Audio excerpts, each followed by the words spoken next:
Today, the team of English teachers would like to share our discussion of the book Mindset, or The New Psychology of Success by Carol Dweck. To make the ideas clear and easy to understand for everyone, we decided to discuss this book in Kazakh.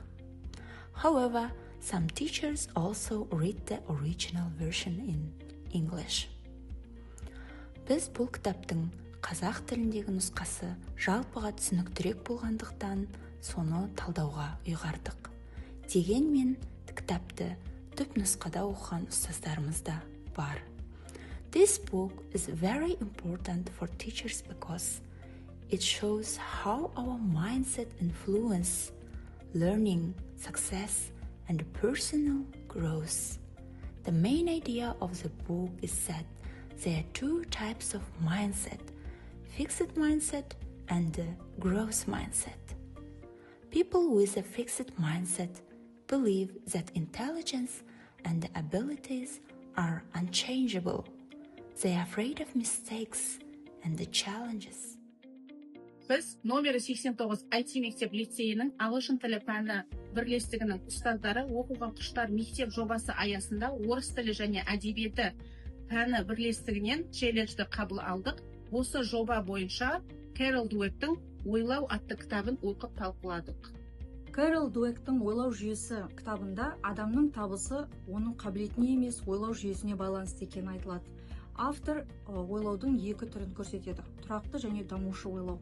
Тұрақты ойлауы бар адамдар қабілет өзгермейді деп сеніп, қиындықтан қашады. Ал дамушы ойлауы бар адамдар қабілет еңбек арқылы дамиды деп қателіктерден сабақ алады.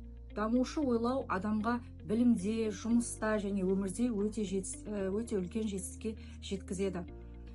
Кітаптың негізгі идеясы дұрыс ойлау жүйесін қалыптастыру арқылы кез келген адам дами алады. Адамның өміріндегі болып жатқан барлық дүниелер адамның тікелей ойлауына байланысты екен. Мұғалім ретінде біз балаларға тек білім беріп қана қоймай, олардың ойлау жүйесін қалыптастырамыз. Егер бала қиындықтан қорықпаса, кедергілерді жеңе білсе, ол әрқашанда жетістікке жетеді. Ойлау жүйесінің адам өміріндегі көрінісіне тоқталайық. Ойлау жүйесі біздің күнделікті әрекеттерімізге, жетістіктерімізге қалай әсер ететініне мысал келтірейін. Бізде тұрақты даму ойлау жүйесі, мысалға мен тіл үйренуге қабілетсізбін деген сенім адамды тіл үйренуден алшақтатады. Оның салдары тәжірибе жасамау, қате сөйлеуден қорқуға алып келеді және процестің болмауына тудырады. Ал дамуға арналған ойлау жүйесі, ол біздің процеске назар аудара отырып, ұзақ мерзімді мақсаттар қойып және кері байланысты іздеуімізге көмектеседі. Номер 89 IT мектеп лицейінің кітап оқитын ұлт жобасы аясында ұстап оқыса ұлт оқиды атты челленджін математика және физика бірлестігіне жолдаймыз.